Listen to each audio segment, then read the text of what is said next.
서로 교제하면서 마음을 둔 신랑과 신부가 이제 결혼을 하려고 양가의 어르신들을 찾아뵙습니다. 그런데 문제는 이 신랑 쪽 집에서 반대를 합니다. 왜냐? 신랑은 멸치군이고 신부는 문어양입니다. 문제는 뭐냐? 우리 집은 신랑 집은 뼈도 있는 가문입니다. 문어는 뼈가 없습니다. 우스개 소리 같죠? 최근에 우리 가까운 이웃 나라에서 공주가 평민하고 결혼한다 해가지고 온 지구상이 뉴스가 났죠. 반대한다, 안 된다. 왜 그러냐? 이 가문이 중요하거든요. 혈통이 그래 중요합니다. 혈통은 못 바꿉니다. 혈통은 어떻게 보면 지금도 그렇지만 고대 사회에서는 운명입니다. 사대부 양반 가문이 따로 있고 평민과 천민 가문이 따로 있잖아요. 지금도 인도에서는 이 네 계급 때문에 전쟁이 일어납니다. 심지어 뭐 자기 딸이 천민을 가까이 했다는 그 이유 하나 때문에 정식으로 거리도 안 맺었지만 장인될 사람이 그 사이를 무참히 폭력하고 내쫓아버린 그런 경우도 있습니다. 왜 그렇습니까? 그 가문에 이름이 들어간다는 것, 가문을 빛내는 영광의 사람이 될 수 있고, 자칫 잘못하면 이런 천민이나 평민이 되면 가문을 더럽히기 때문입니다. 결혼은 남녀 당사자가 하는 것만이 아니고 가문을 중시 여기죠. 어떤 가문에서 나왔느냐, 심지어 어떤 혈통에서 나왔느냐. 그래서 옛날에 우리나라는 이 입적을 한다 그러죠. 나라의 공을 세워가지고 그 이름이 족보에 올라가는 그 순간부터 시작해서 이제 양반 집안으로 이름이 나오죠. 그 뿌리가 그만큼 중요합니다. 오늘 성경에서는요, 우리가 잘 아시는 예수님의, 우리는 주로 탄생 이렇게 많이 하지만 사실은 하나님이 이 땅에 오신 강림이죠. 사람의 몸으로 이 땅에 오신 강림인데, 그 예수님이 이 땅에 오셔서 어떠한 몸으로 오셨는가? 예수님은 많은 사람들이 생각하는 신화적 인물이 아니고 진정한 참 하나님, 진정한 참 사람으로 오셨는데, 그러면 족보가 있어야 될거 아닙니까? 족보가 없으면 신화입니다. 족보가 있어야죠. 그래서 우리에게 진정한 구원을 주시고 소망을 주시고 능력을 주시는 이 예수님을 만나는 복된 예배가 되시기를 주님의 이름으로 축복합니다. 자, 1장 1절을 어떻게 시작합니까? 다시 한번 우리 같이 읽겠습니다. 아브라함과 다윗의 자손 예수 그리스도의 계보라. 우리 성경은 이렇습니다. 아브라함, 언약의 믿음의 조상 이렇게 되어 있는데 원문의 성경은 반대입니다. 다윗과 아브라함의 자손 예수 그리스도의 계보라 또는 세계라 이렇게 기록되어 있습니다. 그 이유는 무엇인가 하면 이 마태복음은 유대인들에게 전파된 복음이거든요. 그래서 그들이 제일 중요시하는 인물은 다윗입니다. 그리고 그들이 이 로마 시대에 가장 사모하고 기다렸던 때가 언제냐? 과거 다윗 왕처럼 그런 구원자가 나타나서 우리나라를 회복시키고 다스리면 좋겠다는 그와 같은 사모함이 간절하게 있었습니다. 그리고 신구약 말라기 마지막과 신약 마태복음 시작하는 이 시간까지 거리가 약 400년의 어두움의 시간입니다. 마치 출애굽 때 하나님께서 모세를 보내시기 전까지 그들이 430년 가까이 종살이했던 것처럼 바로 그와 같은 어둠의 시간이 신약과 구약 중간에 있었습니다. 그런데 신약을 시작하자마자 하나님께서 바로 첫 번째 놀라운 이 비밀을 밝혀냅니다. 구약에 한 번도 이 이름이 존재하지 않았는데 신약 뚜껑을 열자마자 바로 이렇게 선언합니다. 아브라함과 다윗의 자손 예수 그리스도는 이런 분이다. 이렇게 시작을 하죠. 자, 그러면 그렇게 기대하고 기다리던 구원자라면 뭔가 굉장히 충만하고 영광스럽고 거룩함으로 가득 차 있는 뭔가가 비밀이 있어야 되지 않을까요? 그런데 우리가 아시는 것처럼 여기 족보에는 이런 사람도 기록되나 싶을 만큼 이상한 사람들도 있고 이름이 그 다음에 우리가 알고 있는 그 사람들은 왜 나오지 않았지? 또 의아할 수도 있습니다. 자, 한번 보겠습니다. 2절은 우리가 다 아는 말씀이고, 자, 3절을 한번 보겠습니다. 3절. 자, 유다는 다말에게서 베레스와 세라를 낳고, 베레스는 헤스론을 낳고, 헤스론은 람을 낳고, 자, 이 유다는 야곱의 네 번째 아들이죠. 자, 그런데 이 유다가 어떤 일을 했는지 기록을 해놓은 것이 다말 그의 며느리잖아요. 그 며느리와 스캔들이 일어난 걸 지금 이 성경에 기록하고 있습니다. 원래 족보는 수치 쓸거나 부끄러운 것을 다 빼버립니다. 죄를 지었거나 추잡한 일을 했거나 하면 그 가문의 영광을 더럽히기 때문에 다 잘라버립니다. 그래야 그 가문이 어떤 가문인지 빛이 나고 영광이 나죠. 그런데 이런 여인을 이 족보에 넣었다는 것은 이해가 안 됩니다. 그리고 또 한번 보십시오. 5절에도 우리가 잘 아는 라합도 나오죠. 5절, 6절을 우리 같이 읽습니다. 살몬은 라합에게서 보아스를 낳고, 보아스는 룻에게서 오벳을 낳고, 오벳은 이세를 낳고, 이세는 다윗 왕을 낳으니라. 다윗은 우리의 아내에게서 솔로몬을 낳고.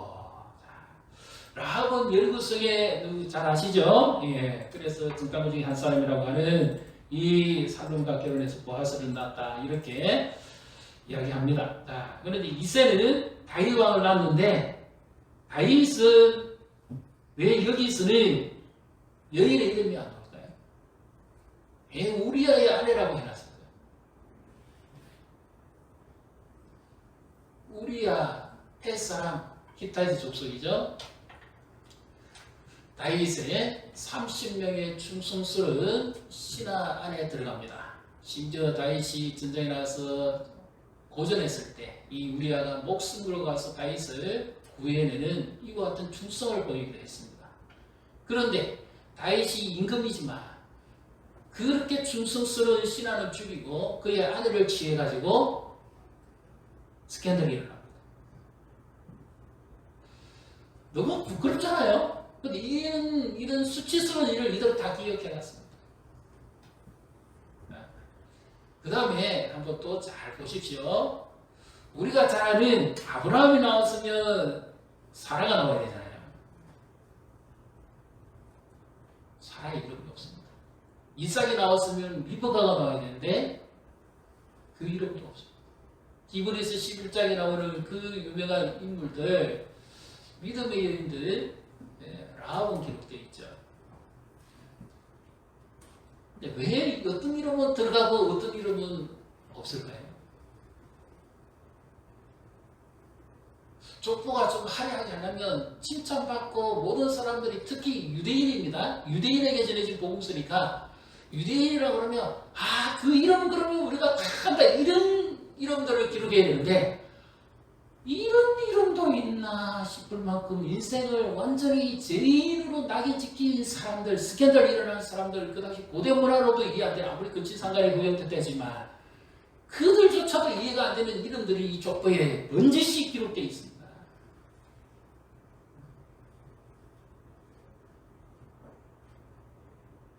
어떻게 이럴 수가 있습니까? 이 혈통은 우리가 바꾸지 못합니다. 혈통은 운명입니다. 함부로 할 수가 없어요. 부모를 바꿀 수 없는 것처럼. 그런데 더 놀라운 것은 이제 보십시오. 16절입니다. 16절을 같이 읽습니다. 야곱은 마리아의 남편 요셉을 낳았으니 마리아에게서 그리스도라 칭하는 예수가 나시니라. 자, 주로 아브라함이 이삭을 낳고 이렇게 했으면 아버지 다음에 아들이 나오고 이렇게 나와야 되죠. 그런데 야곱은 마리아의 남편 요셉을 낳았는데 요셉은 예수를 낳았다 이래야 되죠. 그런데 요셉이 안 났어요. 누가 났습니까? 네, 마리아가 났습니다. 왜 이렇게 표현했을까요? 당연히 이 남자들이, 과거에는 여인들은 수혜 포함도 안 시키고, 그때 당시 문화가 그랬잖아요. 어린이도 예수님 당시에도 수혜 포함 안 시켰거든요. 로마 시대도 그랬습니다. 그런데 그러면 아예 여인들 이름을 좀 다 빼버리든지 그렇게 해야 되는데, 오히려 불명예스럽다고 싶은 여인들 이름은 다 기록되어 있고, 심지어 예수님에게 있어서는 요셉이 나왔다고 그러지 않습니다. 왜 이럴까요?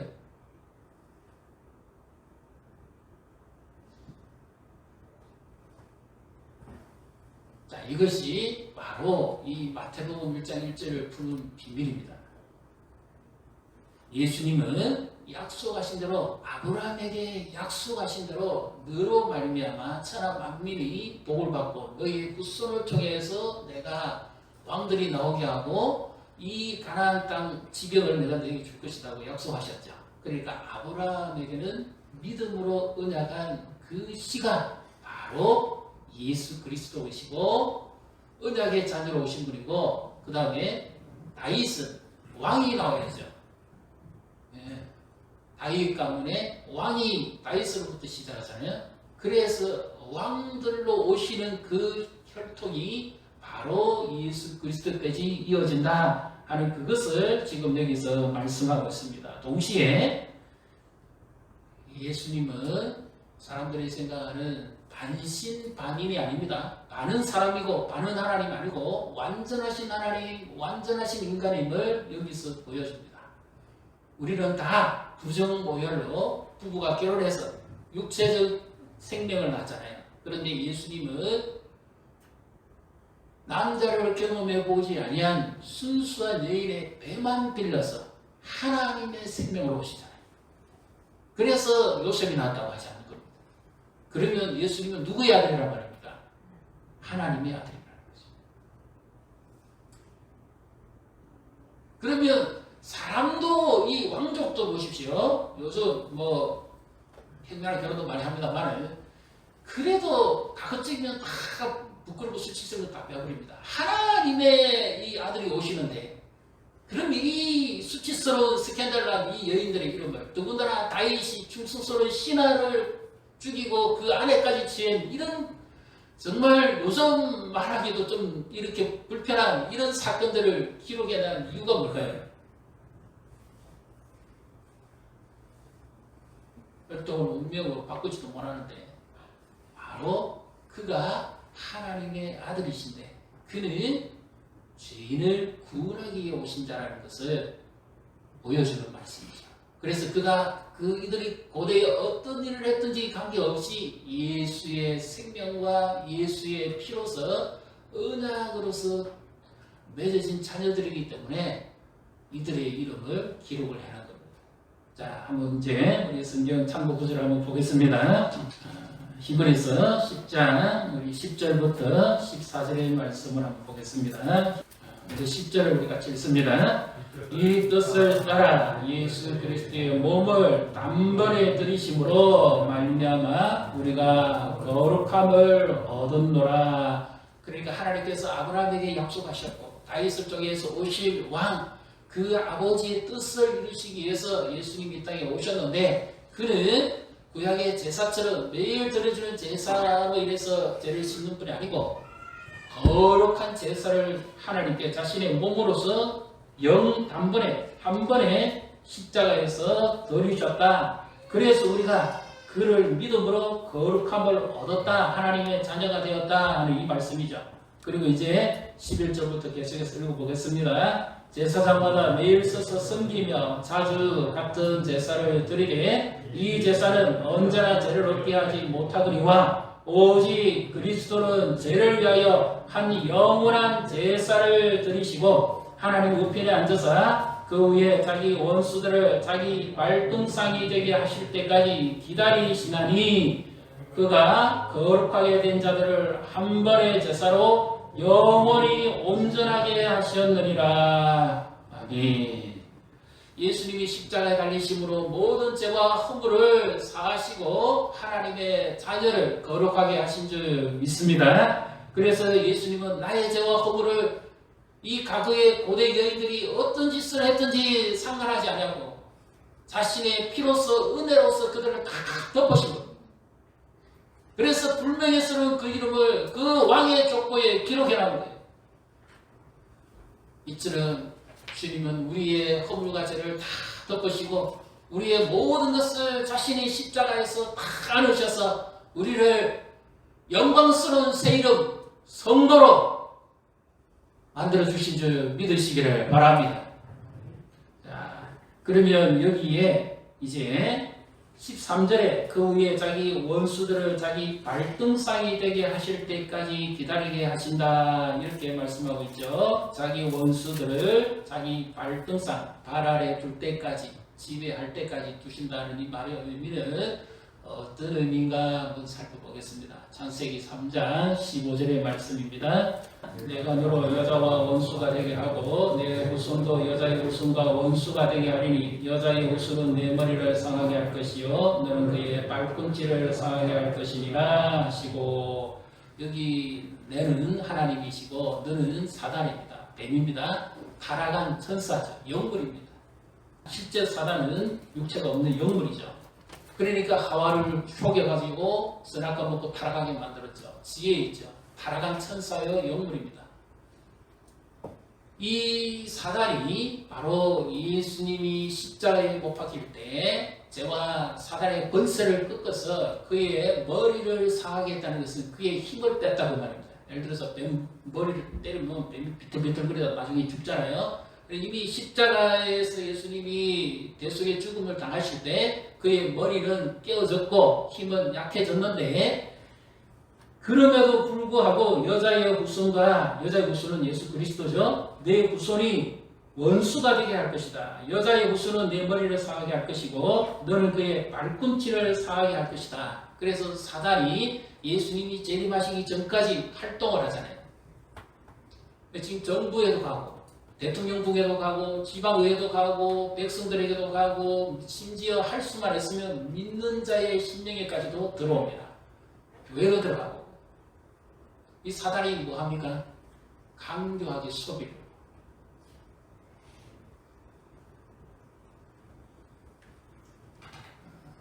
지금 전 세계가 이 이름을 막아버리려고 합니다. 이 이름은 너무 중요한 이름이기 때문에. 최근에 미국의 대통령 당선되었을 때 그 당선되는 모습을 보셨습니까? 보통 청교도 정신에 의해서 미국의 대통령이 당선되면 성경을 손에 잡고 오른손으로 승서를 합니다. 그러고 나면 목사님이 축복 기도를 하고 마지막에 예수 그리스도 이름으로 기도하면 되는데, 이번에는 그렇게 하지 않았습니다. 모든 종교의 신의 이름으로 기도합니다. 그렇게 마쳤습니다. 그리고 미국은 지방의회에서도 또 이렇게 선출된 의원들을 위해서 의장부터해서 역시 성경에 손을 들고 선서하고 기도하는데, 그때도 역시 예수 그리스도 이름이 없었습니다. 그뿐만 아니라 지금 영국에서 출판되는 모든 서적은 우리가 흔히 알고 있는 역사의 시작이라고 하는 BC, 비프와 크리스트, 예수님 오시기 이전, 기원전, 그리고 아노 도미니, 예수님 오신 이후, 여기에 BC, AD를 빼버립니다. 왜 그러냐? 이스라엘들이 세력을 합해가지고 왜 역사의 시작이 예수 그리스도부터냐 해서 반발을 해가지고 모든 출판권을 소유하고, 만약에 모든 서적에 BC가 AD가 들어가면 우리는 판매를 하지 않겠다고 막아버립니다. 지금 전 세계가 지금 이 이름을 막아버립니다. 점점 이 이름을 사라지게 만듭니다. 차별금지법도 역시 마찬가지입니다. 이것이 통과되면 이 이름은 영원히 사라져야 됩니다. 왜 그럴까요? 이 이름은 구원이기 때문에. 이 이름은 세상의 소망이고 이 이름은 능력이고 이 이름을 부르면 놀라운 변화가 일어나기 때문입니다. 그래서 예수 이름은 막아버리는 거예요. 예수 이름을 부르지 못하게. 지금 크리스마스도 모든 나라에서 모든 민족에서 크리스마스를 성탄의 날로 지킬 필요가 없다. 그것은 기독교의 한 경축일이다. 이렇게 막아버려요. 지금 우리가 더더욱 조심해야 될 것이 있습니다. 이 코로나 때문에 우리는 지금 잘 못 느끼고 있는데 이미 사단이 어디까지 역사하는가 하면 앞으로 이야기하는 메타버스라고 하는 이 메타버스, 이 초월적인 세상이라고 하는 말인데 단순히 가상 공간만은 아닙니다. 이 메타버스 이제 앞으로 많이 들으실 겁니다. 이 메타버스에서 출간하는 단어가 딱 두 가지입니다. 하나는 인식을 바꾼다는 것. 가상세계만의 게임이 아닙니다. 그리고 그것을 장악해버리겠다. 새로운 나라를 만들겠다는 겁니다. 이것이 굉장히 무서운 발상입니다. 그래서 예수 이름을 아예 지구상에서 떠나버려버리겠다는 거예요.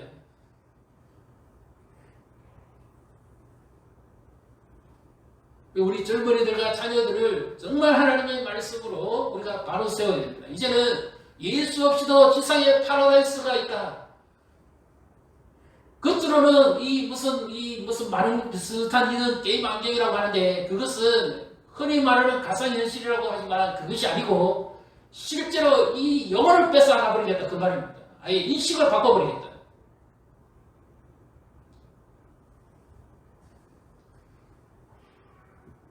그래서 지구상에서 영원히 예수의 이름이 사라지게 만들어버리겠다. 이게 전략입니다.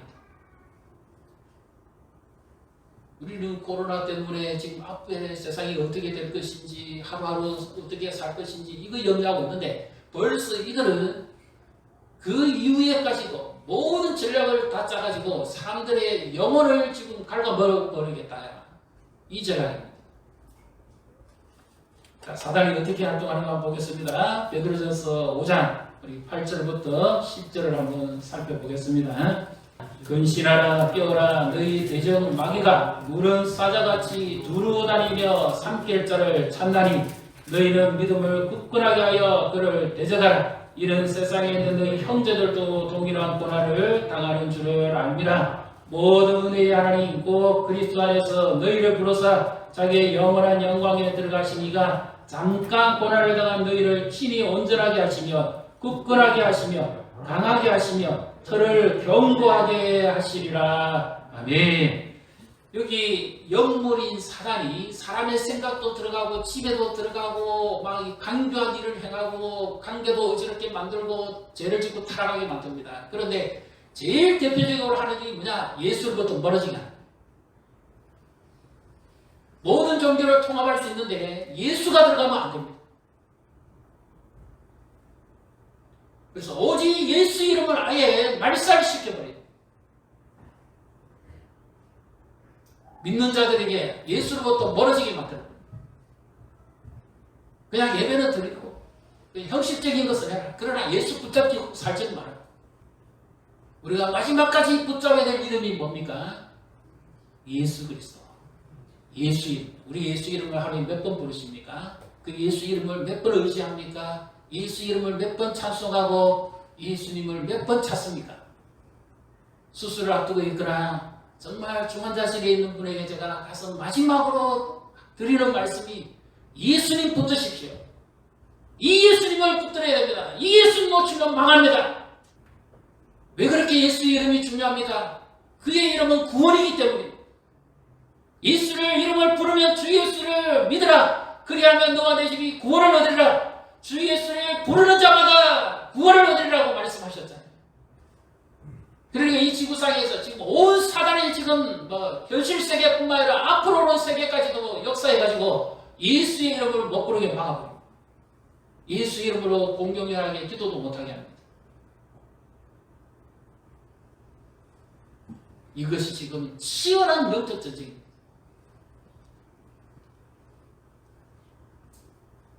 사느냐 죽느냐가 아니라 우리의 영혼을 사단에게 맡겨주느냐 예수 이름을 되찾느냐의 싸움입니다. 백화점 보십시오. 그렇게 화려한 크리스마스 추리가 있습니다. 돈을 보통 몇 천만 원씩 들여서 할 겁니다. 근데 이제 다른 나라에서는 크리스마스 추리라고 하지 못합니다. 할러데이 추리라고 합니다. 예수의 이름이 점점 사라지기 시작합니다. 세계에서도 사라지고 우리 문화 속에서도 사라지고 점점 사라집니다. 설교 속에서 앞으로 예수가 사라질 수도 있습니다. 그러면 뭡니까? 윤리 도덕입니다. 이렇게 하라 저렇게 하라 전부 윤리잖아요. 예수가 없습니다. 그래서 믿는 자 할 수만 있으면 택한 자들 속에도 들어가서 이 사단이 역사해서 하나님의 말씀으로부터 멀어지게 합니다. 예배도 못 드리게 합니다. 이런 영적인 형편에 우리가 있습니다. 그래서 우리는 깨어 있어야 됩니다. 과거 우리 믿음의 사람들이 끝까지 붙잡았던 그 예수의 그 신앙을 끝까지 우리는 붙잡고 있습니다. 죄인된 우리를 예수님이 자기의 혈통에 넣어주셨잖아요. 우리와 함께 하시기 위해서 이 땅에 오셨는데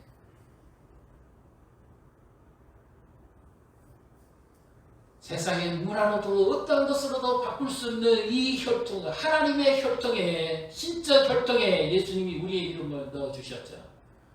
대학 시험지가 떨어질 수도 있고 취직 시험지가 떨어질 수도 있고 그럴 수는 있습니다. 그런데 여기 이름에 기록되지 않으면 영원한 멸망입니다. 하나님의 어린 양의 생명책에 기록되어 있지 않으면 영원한 불못에 던져지잖아요. 그래서 예수님은 이 죄인들을 자기의 은혜로 감싸시고 자기의 피값으로 구원하셔가지고 자기의 족관에 넣어주신 거예요. 오늘 저와 우리 성도님들과 믿는 자를 예수님은 부끄러이 여기지 아니하시고 우리의 과거의 삶이 어떻든 간에 모든 것을 자신의 피로 덮어서 예수 그리스도의 그 거룩한 혈통, 신적 혈통에 주님이 우리를 넣어주신 줄 믿으시기를 바랍니다. 그래서 우리가 불러야 될 이름은 예수예요. 힘들고 어려워도 예수를 불러야 됩니다. 기도가 안 되시면 간단합니다. 예수님을 찾고 예수님을 부르시면 돼요. 그리고 예수님 제 사정 아시죠? 예수님 제 형편 아시죠? 그래서 계속 예수를 부르십시오. 예수 이름이 나를 장악하고 그 예수 이름이 나를 붙들어낼 때 우리는 두려움도 이기고 불안도 이기고 은신의 암울함과 답답함도 이기고 능력 있는 삶을 살아갈 수 있음을 믿으시기를 바랍니다. 자, 이사야 41장 10절을 우리 한번 찾아보겠습니다. 두려워하지 말라. 내가 너와 함께하니라. 놀라지 말라. 나는 네 하나님이 됨이니라. 내가 너를 굳세게 하리라. 참으로 너를 도와주리라. 참으로 나의 의로운 오른손으로 너를 붙들리라. 아멘. 지금 이 바벨론 군대가 언제 쳐들어올지 모르는 두려움 속에 있습니다. 우리를 치면 이 코로나19 새로운 변이 바이러스가 유출됐다는데 앞으로 어떻게 될 건지 우리는 다 두려워합니다. 너무 걱정하지 마십시오. 하나님이 함께 하시면 우리가 생각하고 염려하는 것만큼 그렇게 진행되지 않을 겁니다. 그래서 이 두려움에 빠져있는 이 유다를 하나님께서 선지자를 보내가지고 이렇게 지금 말씀하시는 겁니다. 내가 너를 택했고 실어버리지 아니하였다. 9절에. 그렇기 때문에 너는 두려워하지 마라. 왜냐하면 내가 너와 함께 하기 때문에. 하나님이 함께 하시는데 두려워할 일이 있습니다. 하나님을 바라보면 믿음이 생기고 그분이 어떤 분입니까? 이 앞에 성경에 40장, 39장 계속하면 하나님께서 왜 이런 말씀을 하신가 하면 나는 사람이 만든 이 우상하고는 비교가 안 되는 하나님입니다. 나는 천지 만물을 만들 뿐만 아니라 역사의 주관자이기 때문에 네가 미리 걱정하는 거 그거 걱정할 필요 없어. 나는 그 시대를 이미 현재로 살고 있는 존재야. 우리는 미래를 가본 적 없어요. 그런데 하나님은 영원부터 영원까지 현재로 계신 거예요. 그분이 말씀하시는 거예요. 두려워하지 마라. 네가 염려하는 일이 아니라.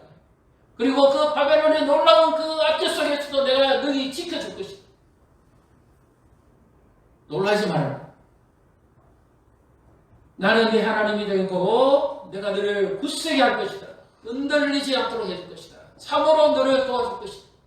참으로 나의 오른손으로 너를 붙들어 줄 것이다. 이 애굽 땅에서 10가지 재앙을 내리고 바로의 장자를 죽이고 430년 종살이하던 그 백성들을 구원해내신 그 전능한 하나님의 손이 함께 하실 것을 말씀하는 겁니다. 그렇다면 우리를 예수님 안에서 우리를 구원하시고 우리를 지금까지 보호하신 하나님의 손이 우리와 함께 한다면 우리가 두려워할 일이 없잖아요. 백 중에 이 백보다 좋은 백이 있습니까? 주님이 함께 하시는 거예요.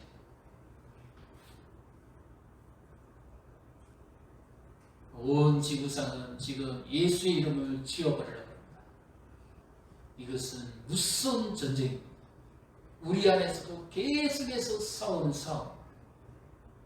예수를 붙들면 살고 예수를 놓치면 죽습니다. 우리가 불러야 될 이름, 마지막까지 불러야 될 이름, 그 이름은 예수 그리스도. 그 주님을 부르는 자마다 위로를 받고 힘을 얻고 소망을 얻습니다. 그 주님을 부르는 자에게 능력이 나타납니다. 미가서 5장 2절을 우리 한번 또 찾아서 살펴보겠습니다. 베들레헴 에브라다야, 너는 유다 족속 중에 작을지라도 이스라엘을 다스릴 자가 내게서 내게로 나올 것이라. 그의 근본은 상고에 영원에 있느니라. 그 유다 족속은 작았습니다. 다윗 이전까지만 해도 별로 그렇게 크게 성장한 가문이 아니었습니다. 고을도 아닙니다. 그런데 그 유다 땅 베들레헴은 특히 더군다나 더 양치기들만 주로 사는 동네 아닙니까? 근데 바로 거기서 이스라엘을 다스릴 자가 나오는데 그는 어디서부터 존재하에 계신 분인가 하면 그의 근본은, 그의 시작은 세상을 만들기 전부터라는 거죠. 그리고 그는 영원부터 계신 하나님이시다. 그래서 그 유다 땅이 복이 있다고. 진정한 목자가 나온다는 말이죠. 우리는 아브라함의 후손인, 혈통적인 아브라함의 후손은 아니에요. 그러나 우리는 예수님 안에서 영적 후손입니다. 우리는 연약하지만 주님이 우리와 함께 하시고 주님이 우리를 통치하시고 다스리시기에 우리는 강한 삶을 살아갈 수가 있습니다. 우리가 잃어버린 이름을 지금 되찾아야 돼요. 예수. 우리 일제 탄압기에 강점기에 있었던 믿음의 선진들은 예수 이름 부르려고 하다가 옥에 갇히고 두르고 맞았습니다. 예수 이름 때문에 생명을 내놨습니다. 예수 때문에 그들은 미래를 주님께 맡겼습니다. 지금 우리가 되찾아야 될 이름, 다시 회복해야 될 이름, 다시 붙들어야 될 이름은 바로 오직 예수입니다. 예수를 부르는 자는 구원을 얻고 예수를 부르지 않으면 멸망합니다. 사단이 계속해서 우리의 영혼을 지배합니다. 너 열심히 해. 다 해라. 예수만 의지해.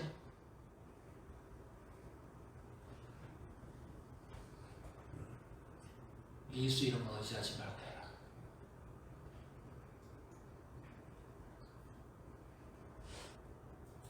우리는 누구를 지금 붙잡고 있습니다.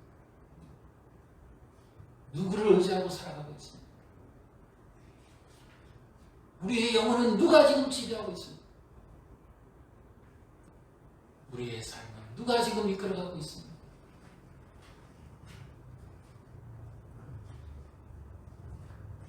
예수가 지배하고 예수가 함께하는 자는 복이 있는 줄 믿으시기를 바랍니다. 예수 없으면 윤리입니다. 예수 없으면 도덕입니다.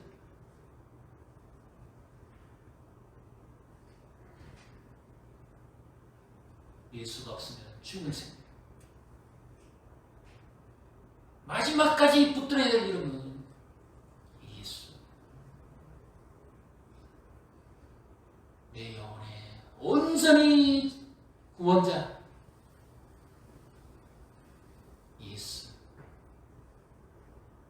고난 중에 있습니까? 어려움 중에 있습니까? 붙들어야 될 이름이 뭐예요? 뭘입니까? 권력입니까? 내가 실제로 붙잡고 있는 게 뭡니까? 예수. 전능자입니다. 예수님께 맡기십시오. 예수님이 책임집니다. 예수님을 부르십시오. 예수님이 해결합니다. 예수 없는 기도하지 마십시오. 예수 위에 살고 예수 위에 섬기고 예수님 닮아갑니다. 우리의 삶 속에서 예수의 한계가 나타날 때 우리를 통해서 세상이 변화되고 가정이 살아나고 예수 이름을 의지하는 자에게 주님이 함께 하십니다. 우리는 세상적 가문의 혈통이 아니라 예수 그리스도의 신적 혈통의 사람들입니다.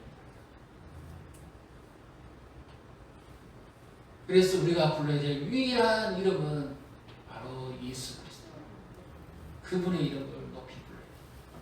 이 크리스마스에 진정 우리가 되찾아 드려야 될 이름은 바로 예수가 그리스도이심을 전파하는 겁니다. 그분이 진정한 우리의 구원자라고. 온 세상이 그 이름을 막으려고 해도 예수의 이름만큼은 결코 어려울 수 없다고. 이 예수의 이름을 높이고 이 예수의 이름을 절하고 이 예수의 이름을 의지하며 임마누엘 되신 주님과 함께 이 불안하지만 답답하지만 여전히 암울한 현실이지만 그러나 이 모든 것을 능히 주관하시고 인도해 가시는 주님을 의지하시고 믿음으로 승리하시기를 주님의 이름으로 축복합니다.